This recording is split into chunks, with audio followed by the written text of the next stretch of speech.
What's up, y'all? My name is Devontae, and I sacrifice my time so you don't have to. I remember this Tupac interview I watched a couple of years ago. And, I go back now and again and I watch it because it's very inspirational, very motivational. And I remember he says something on the lines of, not verbatim, but something on the lines of, I wouldn't be the one to spark change in the world, but I will be the one to light the spark in the person's mind who will change the world. And that's what's important to him. That's what he wanted to do. He feels like he's going to be that inspiration. He's going to be that influential figure that's going to inspire a bunch of people to do what he did, but in a multitude of ways and in a variety of ways. Let me ask you a question when it comes to Edge. Adam Copeland. Just blurt out the number. How long do you think he's been in AEW so far? Don't think about it. Just blurt it out. It's been 8 months. He's been in the company for 8 months. This past weekend would have marked 8 months. He came at Wrestle Dream. It was October 1st of 2023. 8 fucking months. Now, you're probably asking yourself, if you're watching this in the future, Devontae, why do you sound so adversarial right now? Why do you sound so frustrated? Because ask yourself, and I made videos about this in the past, but this is going to tie into a grander, more broad spectrum. You've seen the title already, so you know where I'm going with this. And if you don't, shut the fuck up and pay attention. When I look at someone like Edge, I think legend. I don't think household name like a Rock or an Austin or a Hulk Hogan or a John Cena. I think of a name. I think of a person who's a favorite. I think of a person, when used to the best of his abilities, would be a great foundational piece for any talent to bounce off of or stand on, or whatever you want to use in regards to an analogy, to get their career either started, flourish it, or even better, make them. That's how I always viewed Edge, right? Never a household name, never a guy, if you walk on the streets and you talk to a random person who doesn't watch professional wrestling, that they're gonna recognize, right? Maybe, but 9 times out of 10, no. But within the grand scheme of things, when looking within the grand scope of professional wrestling within our little bubble, Edge is and forever will be one of the best wrestlers of all time. And quite frankly, he is one of the best wrestlers of all time. So when you get a talent like Edge, when you're a promoter and you get a talent like Edge, especially underneath circumstances that, quite frankly, you had under control, you should have had under control, it shouldn't have been to the point where Edge should be replacing anyone, and rather should be an addition to the guy who was already there previously, because that's how a normal booker, that's how a normal promoter, that's how a normal manager, a normal boss, that's how they would carry themselves. Let me ask you a question. When Edge first came into AEW, right? What was he doing? Christian Cage. I'll answer it for you. Going forward, what did he do within the last 6 months of that Christian Cage feud? I'll tell you what he's been doing. Virtually nothing. Filler bullshit, disguising as progressing the actual story in itself. Blew off for no apparent fucking reason when the pay-per-view was around the corner. Blew off for no reason on a random episode of Dynamite for a mid-card championship, when that had every potential in the world to be a star-making, in my opinion, not star-making in the sense that it would have made other superstars, but star-making in the sense that it could have been what would have positioned AEW to at least have taken or have been taken a look at by random people who don't watch professional wrestling like that. It could have been the kind of feud to spark interest within the company, where people could talk about things within the company in itself without having to talk about all the outside expenditures and the controversy and all the other bullshit. It could have been what brought eyes to the product, and by virtue, everybody else who is underneath that banner could have been seen. But what did you do? You told us by relegating it to a mid-card feud for a mid-card championship that it was meaningless, and then on top of that, you gave these guys nothing to work with, and then you concluded it like it was absolutely fucking nothing. This is Edge and Christian, one of the greatest tag teams of all time, but more importantly, they are names. They are names that came from WWE at a time that you desperately need names because of all the injuries, and more importantly, because of a certain superstar who's no longer there, who was the biggest drawing factor within your company, that being CM Punk, obviously. Now, I have my issues and my opinions in regards to CM Punk, but objective fact is objective fact. And look, you can look at the numbers and you can notice a decline since CM Punk was there in 2021 to when he actually got released, right? We all know this, and if you don't, you're a fucking mark, and honestly, your opinion means nothing to me to begin with anyways. But my point being is, even with all that, it is still objective fact that CM Punk was the biggest name in that company. He was the biggest merch mover. He was the biggest draw in that company. There are rumors going around that the whole purpose of Collision being built was not just to separate the division or cause a division and further the division between the Elite and the CM Punk camp, but because AEW, TBS had confidence in AEW to use CM Punk as that lightning rod in order to get whatever viewership or ratings they need in order to promote their advertising. And then CM Punk did CM Punk things and he eventually got released, right? Obviously, it wasn't on his own. Obviously, you had everybody else who were, what would you say, instigating the situation. I don't give a shit. We talked about this multiple times with the CM Punk and the Elite situation. No need to down that hill. My point being is, though, he got released because of outside expenditures, as I talked about before, and he's no longer with us, right? He's gone. He's going back to WWE. So, one would assume the whole purpose of Edge, Adam Copeland, to come into AEW was to fill that void. I would assume, right? Now, to be quite frank, and I love Edge, I think it can be somewhat debatable, but for the most part, you can make a strong argument that CM Punk is a bigger name than Edge. He is. No matter how long Edge has been around, no matter what Edge has done within the wrestling business, and everything has been legendary for the most part. One may even argue that I wouldn't be surprised if matches that Edge performed in the early 2000s and late 90s that didn't inspire a CM Punk to get better as a performer, right? I wouldn't be surprised if that happened to be the case, right? But facts are facts. Objectivity is objectivity, metric-wise. There's a strong argument, if not definitive, that CM Punk is a bigger name than Edge. Facts. But not by much. Not by much to the extent that when he leaves and then you replace Edge with him, that Edge couldn't easily fill that void. And who knows? Maybe you could have done stuff with him that could have put him past that point where maybe he could have outdid a CM Punk if you knew what you were doing as a booker rather than having to rely on what WWE built upon the Edge name as is, because that's what you do whenever you get a WWE talent. Never do you go out of your way to put them into a position where they can help your company thrive. It's always, well, let me just use the name that they already built up within WWE to make the most out of that, right? Because that's what you're paying for in the end of the day. You're paying for the trademark. You're not paying at all for what the actual superstar brings as far as the fundamentals in regards to getting your company over or your superstar. So you're paying for whatever was already done with that character within WWE. You're paying for the character. You can't get the intellectual property, and I bet you wish you can get the intellectual property, but you're getting the actual character and stuff. You're getting the person attached to the name, and you make nothing. You do nothing with it at all, and it's fucking frustrating as absolute shit. But I tell you what you do. Okay? So you have Edge, and like I said already, you use him for the whole Christian stuff, which honestly, you look back, look at it. You have eyes, you have ears, you have all your five senses, okay?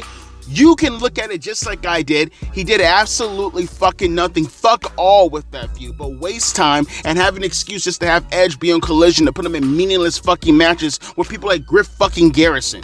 Because that's absolutely what you do to get the fullest potential out of Edge, is to put him in a fucking match with Griff fucking Garrison and have a competitive goddamn match. Totally. Makes all the sense in the world. Or maybe because it's so cool to look at, we want to put Nick Wayne through a flaming table, which, by the way, ended up being a fucking botch when it was all said and done. All these unnecessary, useless things just because you can. Not because you should, but because you can. And that's the part that kills me the most. That's the part that makes me even more frustrated when I look at a guy like Tony Khan and when I look like a person as Edge underneath his umbrella. Because it's not as if with Edge being there, and I understand Edge I'm pretty sure he has a lot of stroke, right? I wouldn't even be surprised if there's some creative control aspect that he has over his character, right? That doesn't mean you can't work with him to get the most out of him. But the problem is with Edge's mark mindset, like any other professional wrestler, that you have to rein in, because that's no different than me being an employee and then my boss asking me what would I like to do today, and my answer is I'd like to sit on my ass all day, let everybody else work. Oh, and by the way, give me a raise at the same time. Of course I would expect a wrestler, of course I would expect somebody along the lines of that to make the most out of whatever situation they have at that moment to benefit what they like. Not what they need, but what they want. Not what they care for, but what they like. Right? I expect that out of an Edge. I expect that out of any fucking human being. It is up to you to be the filter. It is up to you to rein them in. It is up to you to make the most out of that superstar who, in the end of the day, is making money for your company, and you need them around to make more money for your fucking company, right? That's why you use them very sparingly when it comes to the actual wrestling, because that in itself is the draw. You use them to cut promos. You use them to do angles. You use them to, I know, sounds fucking crazy. It sounds crazy. Create television moments. It sounds fucking crazy. I know. It's such a foreign concept within professional wrestling nowadays when it comes to the younger audience, that professional wrestling did not just stem strictly off of the actual in-ring action, and there were things that preceded that to give that in-ring action when the time came, when the climax came, when the point came in time to engage these two superstars who happen to be feuding, who are selling tickets at the fucking moment, and you're not going to undercut yourself by essentially giving it for free on television for no fucking reason whatsoever, or having him wrestle another superstar to completely undercut his character in regards to being taken seriously by the opposition in itself, on top of actually undercutting yourself because you're having a full-fledged fucking match with this goddamn nobody like Griff fucking Garrison. Yes, I cannot get over that, but it goes even further. You give Edge the TNT Championship, a mid-card title that was on Christian. That, quite frankly, it didn't even deserve to be on Christian. You do all this shit with Edge and Christian, and then you climax all this, you go for it. Even though the pay-per-view was around the corner, you could have easily had this fucking no disqualification match with Christian to blow off on Dynasty. You do this, and you put Edge in a 6-man tag worthless bullshit match in Dynasty, just to have his first encounter with Aleister Black, Malachi Black, who he was feuding with actually the entire time, not be a one-on-one match for the TNT Championship, which the title shouldn't even be on the line, or the title shouldn't even be in the discussion, because honestly, this shit is beneath Edge. It could have been something in regards to a main event program regarding Edge and Aleister Black that could have had world title implications attached to it like it fucking should. You put their first encounter in a barbed wire steel cage match. Why? I don't fucking know. Makes no sense. Not a one-on-one match. A standard one-on-one. These two guys are going at it. No titles. Nothing at all. Malachi Black, Edge. They have issues. They have problems. They go one-on-one. Malachi Black, I would think if a good booker knew what the fuck he was doing in order to progress the story, maybe going in to a Wembley show where then you can have your barbed wire steel cage match. One would presume that Malachi Black should win the match against Edge. One would presume that the torment should continue with Edge now being within the House of Black. That's how a legitimate, decent story should be told, right? Instead, you do a barbed wire steel cage match in their first encounter, and of course, Edge is going to go, he's going to want to go above and beyond, right? And he's going to jump off a fucking cage, hesitate, and switch up a body splash to a fucking whatever. That's not even an elbow drop, okay? I don't know what the hell that was. That was like a Tourette's drop. And then he transitions into a Tourette's drop, and then he fucked around and he blew his legs. He fucked up his tibia, he fucked up his ankle. Every goddamn bone in his leg has exploded because you gave him free reign to do whatever the fuck he wanted to do. And like I said, yes, all the blame in the world goes to Edge. He is a 50-year-old grown-ass man, but at the same time, like I just said, if I'm an employee and my boss comes up to me and asks me, what would you like to do today? And he's dead-ass serious, of course I'm going to tell him that I want to do the things that I want to do. Not the things that he needs me to do, but the things that I want to do. And that's the problem. You gave Edge Edge that free reign to do this stupid shit. And now both of his legs are gone. You know, ironically enough, Adam Copeland's living on the edge right now, right? Pun very much intended. He's living on the edge, doing everything he can do at the age of 50. Like I said, and this is going to be the quote of the entire video, not things that need to be done, but things that he wants to be done. And there's no Tony Khan to once again rein him in. And you know, CM Punk, he talked about this. He talked about this when it came to Tony Khan. I don't want you, because I remember CM, do something, Tony. And what's Tony's response? What do you want me to do? And what is CM Punk's response? Be a boss. That's it. That's your position, right? That's what you claim. You're a founder. Be the founder. Rein him in. And then you think about everything else that has gone along with this. The EVPs constantly sabotaging so many things to get over their stupid fucking matches. You got a guy like CM Punk, for an example. Again, not a big fan of him, but at the same time, clearly from a mentality standpoint, you could see what he was trying to do with AEW in regards to helping the company be taken more seriously. And every step in that direction, every fucking step towards the right path as far as where they should go, always undercut it. Always undercut by the people who are not doing jack shit for your show. And like I said, all that culminated in him being released. And you had one fucking job.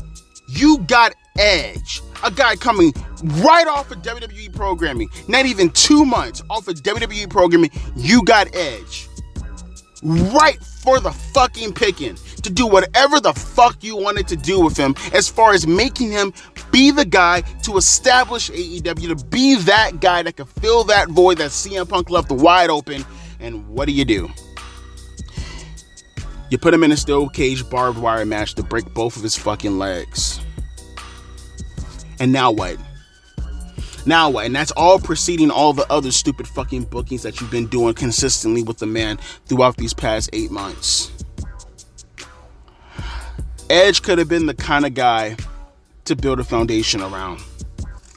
Say what you will about Swerve Strickland. I'm not the biggest fan of a guy like, for an example, what's his name again? I forgot the guy's fucking name already. Holy shit. Don Callis, that's his name. I'm not a big fan of a guy like Don Callis. Think he's a mark, honestly. The way he actually, talks as far as it just sounds super fucking contrived. And I can't help but think he's actually within this whole little fucking Young Bucks bubble as far as how he perceives wrestling matches should go also. I don't like Don Callis at all. Don't know the guy, but I mean, wrestling-wise, I don't like him. But at the same time, you mean to tell me that Edge couldn't have feuded with a guy like Don Callis and his family? And that right there should have been the crux of Edge's, in my opinion, his introduction to AEW. Not Christian, but that could have been the crux in regards to Edge. And you know what? That could have actually worked. And you would have put heat on Don Callis, and then Don Callis' heat could have been, he could have used that and he could have transferred that to other superstars. It would have been a whole Bobby Heenan situation with Don Callis if you knew what you were doing. I'm just throwing out opinions. Obviously, this is not a declaration. It's just throwing out an idea as far as how Edge could have been used, right? But instead you throw him directly into the wolves with Christian for no fucking reason. And my thing is, okay, if we're gonna do this, at least build it up slowly. No, you didn't. You jumped directly into the fire. Okay, at least conclude it in the appropriate manner. No, you didn't. You did it randomly. Okay, well, at the very least, and it's just all the time when it comes to a situation with Edge, is at the very least. And it comes to the point where you have to ask yourself, did he really ever replace a CM Punk? Did that ever become a factor as far as to replace a CM Punk? To the point where I have to question Tony Khan, did you ever bring him in as a point to replace CM Punk? Because if this is your idea of replacing CM Punk, then you got the game all fucked up, boy. You got the game all fucked up from a rating standpoint, from a viewership standpoint, from how your fans are personally feeling about you, who are now criticizing your every step, to your critics who have more ammo inside their gun to fire at your dumb ass. You do realize that it does not even feel at the moment anymore that Edge is even a main factor or a main player within AEW. You've turned Edge into a mid-carder. You turned an over 10-time world champion, a Hall of Famer in your opposition's company, into a fucking inconsequential mid-carder. And like I said, even if this has to go right back to the fact that Edge has creative control, or Edge has more say or more leeway with his character, to sit back and pretend as if you don't have any kind of power to influence whatever decision he wants to make about himself is absolutely ludicrous. And honestly, right now, from what I'm seeing, it seems like he's more of a boss than you're a fucking boss over him in his own contract. It's like you signed this guy a contract to do whatever the fuck. The warden signed the prisoner a contract to run the prison. Make that make sense. So like I said, in the end of the day, did you replace CM Punk, or did you just add another prisoner to the fucking prison? Seems like it's more of the second choice if you ask me. Let me know your thoughts down in the comment section below. Am I really exaggerating right now? In the words of CM Punk, tell me where I'm telling lies. I would like to know. Point to something. Anecdotal? Go for it. You can say all you want to. Any ad hominem you want to. I'm a big Edge mark. Edge is one of my favorite wrestlers of all time. A part of arguably my second favorite tag team of all time. Behind the Hardy Boys. Which, by the way, their feud happens to be my top 5 favorite feud of all time. And arguably one of the reasons why professional wrestling is even a thing for me today. Is Edge and Christian and the Hardy Boys and the Dudley Boys. I am a fan because of people like Edge. So please, miss me with the nonsense of you just hate Edge because you're a fucking hater. No. I don't hate Edge. I hate Adam Copeland. Big fucking difference. But like I said, don't let me stop you. Pull out that same gun. Put that same ammo inside my gun that fucking Tony Khan and Edge and all the dweebs that surround them, that give them these stupid ass ideas that ruin Edge and his credibility. Give me all that ammo out your gun, inside my gun, turn around and just walk forward. Don't look back. It'll be over just as fast as you gave me that fucking ammo. As always, my name is Devontae, and I'll be back later on tonight for the Dynamite review. And if you're hearing this later on in the future, well, there you go. That's my opinion about Edge currently right now in AEW in regards to being a replacement for CM Punk. At this point, I can actually say, what a fucking joke. And, well, joke, Tony Khan. Who came first, the egg or the chicken, right? Deuces, P. Ice.